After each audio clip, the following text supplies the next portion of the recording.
Lewis Hamilton a clairement indiqué qu'il ne comptait pas passer par les stands. Ils vont te prévenir. Cela m'est égal. Cela m'est égal. Nous nous concentrons sur nous-mêmes. Ces mots n'ont pas été prononcés par Hamilton, mais bien par Charles Leclerc, qui a tout simplement rejeté la proposition de Ferrari lors du Grand Prix d'Émilie-Romagne. La réponse franche de Leclerc à la radio a surpris non seulement les fans, mais aussi de nombreux experts qui y ont vu un tournant décisif. Selon beaucoup, cette réaction a pris au dépourvu Lewis Hamilton lui-même ainsi que toute l'organisation de Ferrari. Au cœur de l'une des décisions stratégiques les plus cruciales de la course, alors que les pneus perdaient rapidement en performance et que le temps était compté, Leclerc a répondu avec fermeté lorsque son ingénieur a évoqué les intentions de Hamilton. Sans attendre, il a coupé la discussion avec une phrase qui a fait sensation « Cela m'est égal, nous faisons notre propre course ». Ce n'était pas simplement une réaction impulsive. C'était perçu comme un acte de rébellion délibéré, un signe clair que le pilote ne veut plus jouer les seconds rôles, même face à un septuple champion du monde. L'échange radio complet, non diffusé dans son intégralité, révèle bien plus qu'un simple agacement. Dans cette vidéo, nous allons analyser en détail ce qui s'est passé dans les derniers tours du Grand Prix d'Imola, les risques liés au choix des pneus, le blocage stratégique et comment Leclerc s'est retrouvé dépassé à cause d'une décision qui a permis à Hamilton de remonter jusqu'à la 4e place. Nous verrons également comment Fred Vasseur a réagi à la performance impressionnante de Hamilton, ce qu'il pense réellement des faiblesses de Ferrari, et ce que tout cela pourrait signifier à l'approche du Grand Prix de Monaco. Si vous êtes passionné de Formule 1, si vous soutenez Ferrari ou si vous aimez simplement le drame que ce sport offre comme nul autre, montrez votre soutien, abonnez-vous à la chaîne et restez avec nous jusqu'à la fin, car ce qui s'est passé dimanche pourrait bien marquer un tournant décisif au sein de l'écurie italienne. Tout a commencé avec un moment clé. Il restait 17 tours à Imola lorsque la voiture de sécurité est entrée en piste. L'usure des pneus était déjà bien visible. C'était l'occasion parfaite pour les équipes de tenter un coup audacieux.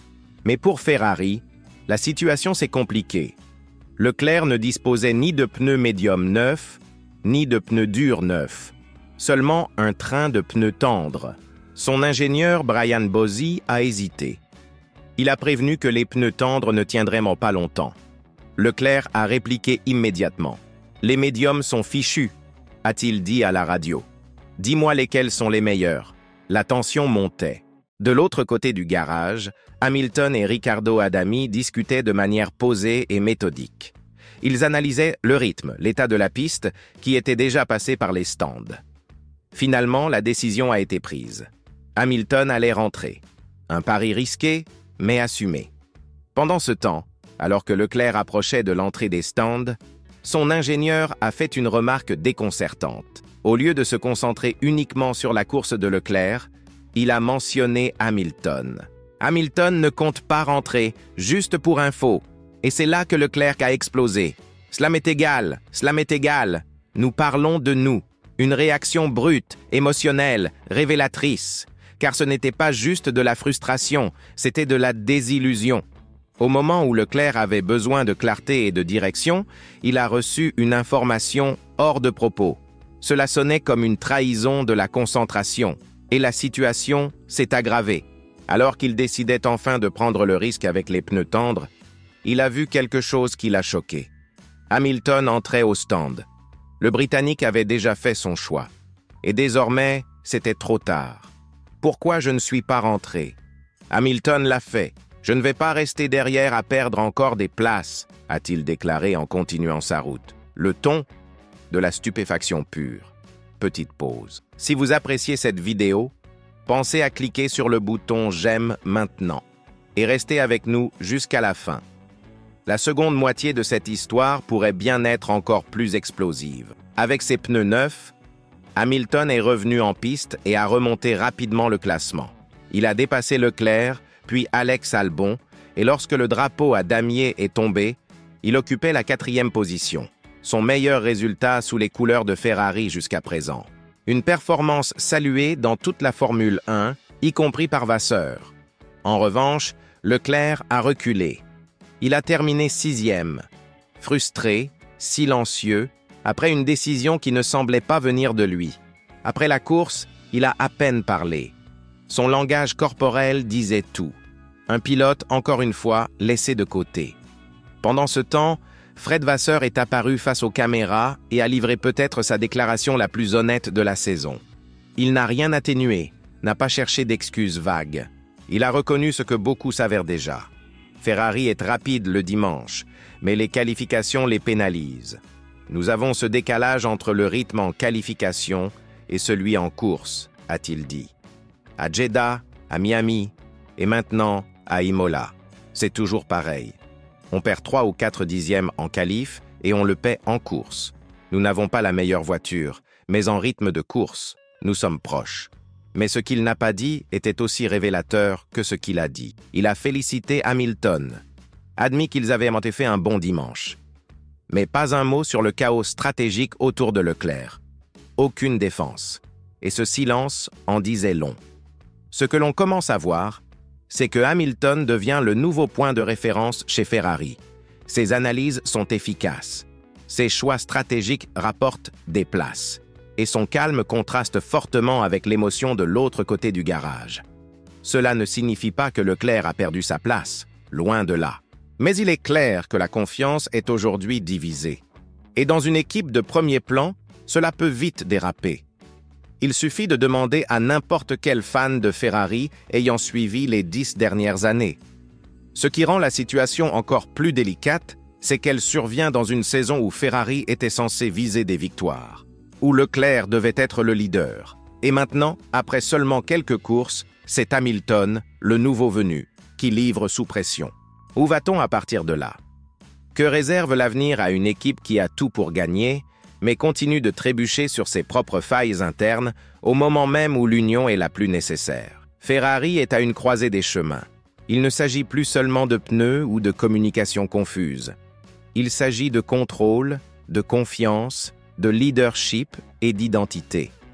Depuis longtemps, Ferrari oscille entre éclats de génie et désorganisation chronique. Et aujourd'hui, avec 2 pilotes capables de performer dans des contextes très différents, les fissures dans sa structure deviennent impossibles à ignorer. L'explosion émotionnelle à la radio n'était pas juste de la frustration. C'était un point de rupture, un signal que la hiérarchie décisionnelle de l'équipe est remise en question de l'intérieur. Quand un pilote ne se sent plus écouté, surtout quelqu'un d'aussi profondément lié à Ferrari que Charles, le risque n'est pas seulement de perdre du temps en piste, c'est de perdre la confiance.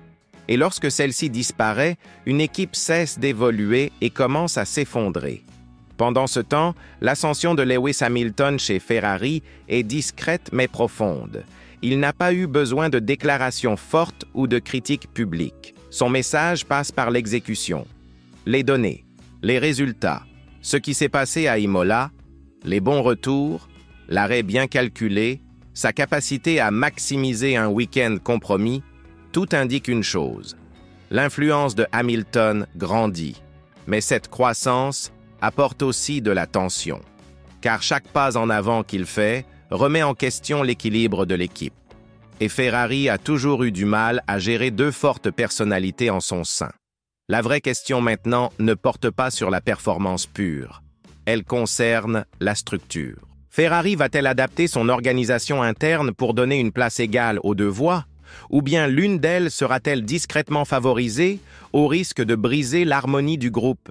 Vasseur va-t-il prendre des décisions fermes pour clarifier les communications et éviter que 2 stratégies s'opposent en pleine course? Ou continuera-t-il à jouer le médiateur dans une structure déjà fragilisée? Ne vous y trompez pas. Ce qui s'est passé à Imola n'est pas un accident isolé. C'est un chapitre de plus dans une longue série d'incertitudes stratégiques. Et à moins que Ferrari ne prenne ce moment comme un point de départ clair, la situation pourrait rapidement dégénérer. Surtout avec Monaco en approche, un circuit où la position sur la piste et le timing sont cruciaux, et où chaque erreur stratégique est sévèrement punie. Les prochaines courses ne détermineront pas seulement qui mène la lutte interne chez Ferrari. Elles révéleront si l'équipe peut se transformer en une structure moderne, agile et digne de remporter un titre, ou si elle restera prisonnière des schémas anciens qui sabotent ses espoirs depuis plus de 10 ans. Et maintenant, à vous la parole. Est-ce enfin le moment pour Ferrari de faire face à sa dynamique interne? Leclerc a-t-il eu raison de s'exprimer ainsi? Et l'influence de Hamilton est-elle un problème ou une solution pour l'avenir de l'équipe? Dites-nous ce que vous en pensez dans les commentaires. Votre avis est, comme toujours, au cœur de cette discussion. Et si vous êtes resté jusqu'ici, merci de nous avoir accompagnés dans cette analyse approfondie de l'un des moments les plus révélateurs de la saison 2025 de Formule 1. N'oubliez pas d'aimer la vidéo, de vous abonner à la chaîne pour d'autres analyses détaillées et des contenus exclusifs, et d'activer les notifications. Car si Imola a exposé les tensions, Monaco pourrait bien dévoiler l'explosion.